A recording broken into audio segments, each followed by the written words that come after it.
Ай, Алматыда көлік көп, газелімді парковка іздеп жүргенім бекер екен.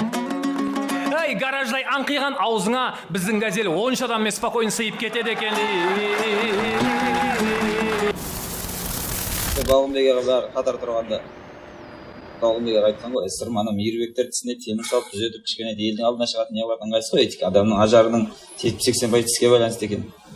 Кішкене ана сен үшесің тісің сонда қақылдап күлесің ыңғайсыз ғой.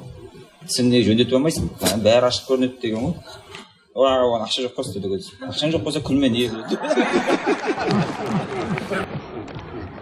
Осымен тістің темасы жабық ақындар. Енді менің аузым жабылса, Алла қаласа сендердің де ауздарың жабылады. Дайын болыңдар. Кеттік.